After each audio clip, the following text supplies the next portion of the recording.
I was born and raised in Conyers, Georgia. That's about 20 miles southeast of Atlanta. My dad was a hillbilly musician. He used to play with the Sons of the Pioneers, and actually is in the Georgia Country Music Hall of Fame as a yodeler. So I grew up listening to country music and gospel music. And in fact, I had to sneak a Carpenter's record into the house because it was banned from our house. But, growing up, my dad was a Baptist minister. And so at 6 or 7 years old, he would place the guitar in a chair right beside me. So I'd stand up and play the guitar in church that way. And I still, I remember laying in bed and only the neck was in my lap. I was learning to play chords at that early age. Because of my dad's love of music, music was always in our house. And of course, he was a Baptist minister, and we were in church every time the doors were open. And his dream was for somebody in the family to move to Nashville and make it in the music business. But throughout when I was 12, or no, actually when I was 9 years old, I made my first record. And that's when I received my first guitar, actually. I was at the Music Mart in Atlanta, Georgia. And I remember the engineer asking me if I'd ever done hog calling because I sang so loud, he had too much level.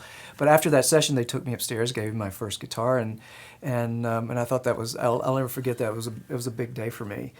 But growing up in Conyers and in the church, I learned to play guitar at an early age, and then I started playing piano, and I played drums, and in fact, started playing drums and bass for a recording studio in Atlanta at age 16. And by the time I had graduated high school, I had realized that I could act, and so I had scholarships to go act. And my dad went with me to a rehearsal, to one of the rehearsals in Atlanta, and some things happened there that can only happen in theater. And so he says, "You know what? You're not going to New York to act." So I knew that music was going to be my career. So I went on the road for 3 years playing drums and keys for a Christian band, the Sherritt Brothers. They were on Word Records at the time. And when I got off tour with them, I started writing, and I wrote a song that I thought sounded like Ronnie Millsap. So I remember making my little cassette sitting on top of my Fender Rhodes, and I sent it off to Nashville.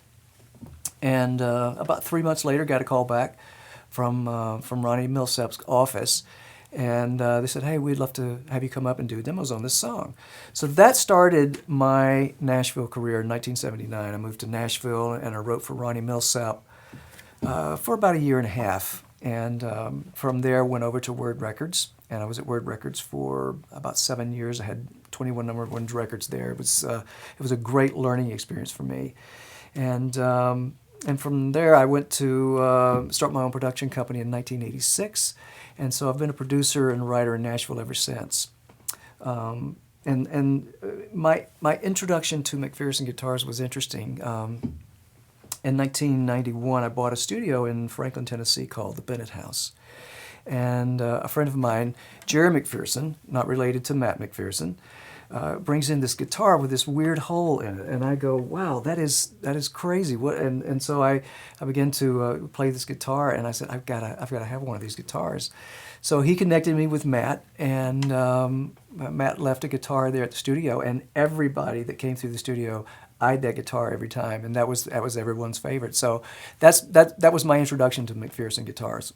What I do is I develop artists and then place them with a major label, and that's typically how it's done now. Years ago, the labels stopped doing artist development, and they expect the artists now to already be ready to be marketable when they come to them, and that's what I do. I find artists that I feel like are viable. They may not be ready at that particular point to go, but I spend the time and energy and the funds that takes to get them to that place where I can go, this artist is ready. And we've been successful doing that.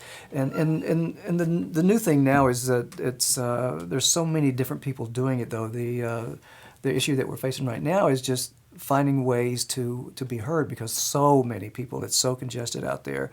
But I'm excited about what the challenges are, because I love technology. I love where we are in terms of distribution and how we can get to the people directly and how we can connect with them directly, and that's fascinating to me, and we've never been there before. So, I'm excited about what's going to happen maybe in 3 to 5 years with the streaming that's coming down the line. But I'm not one of those that's sitting around complaining about people downloading music for free and that sort of thing. At first, I didn't realize the big picture, but from where I'm looking at it right now, it looks pretty great in 3 to 5 years. When Colors of the Wind was nominated for an Academy Award, I really wanted to go to the Academy Awards. And I remember talking to my manager about this. He said, it's a waste of time. You don't need to be there. But I wanted to go experience that. So I didn't go, and that's, if I had a regret, that would probably be it. But that moment was pretty special, that song won for the Song of the Year. And listen, being recognized for what you do in this industry is always a good thing. And I'm very appreciative and grateful for that. But it's not what drives me. It's the music, and it's really the people. I love people, and I love finding new artists. Finding an artist that they've got that one thing or the it factor, and it just needs to be developed. That's what gives me, that makes me passionate about that. Last year, I got introduced to a gentleman named Danny Goki, who was, I think it was 4th runner-up, maybe or 3rd runner-up in American Idol several years ago. And I got asked to work on his record, and we met, talked about working on the project, and they hired me to actually do 2 or 3 sides. And through that process, I was amazed at his selfless attitude, his ability to put himself behind and put others before him. He owns a homeless shelter in Nashville. And because he experienced the tragedy of losing his wife, I think that played a role in him wanting to help other people who had suffered and had lost. And so this homeless shelter takes in people off the street, and he provides for them and gives back to them. But I watched him from afar, and I just saw his heart and what he's doing to change other people's lives. And I realized that there was a day that I go, this is inspiring to me. I'm missing something here, and I want to be more like that. I want to be able to give back to people and make a difference in what I'm doing. Not just about having a hit song on the chart or having a hit record or whatever. It's bigger than that for me, and I was so impressed by him, and I appreciate him for what he's doing. McPherson Guitars in general is like the top of the line. It's like one of those things you go. It's like you if you have this thing about cars, you want to drive a Mercedes or a BMW. And this is the guitar, and everybody looks at this guitar as that. And at least in my world, it's so well made. It sounds so beautiful, but it's also represents Matt McPherson, and I've become friendly with him, and I will tell you. What a class act he is, and it's displayed in this guitar. You can just see it. Everything about him is this is what Matt is all about, and he's so meticulous about detail, and I love that about the guitar. And besides the fact that it's just it sounds amazing on records, it's so much fun to play, and it's so inspiring. And my guitars.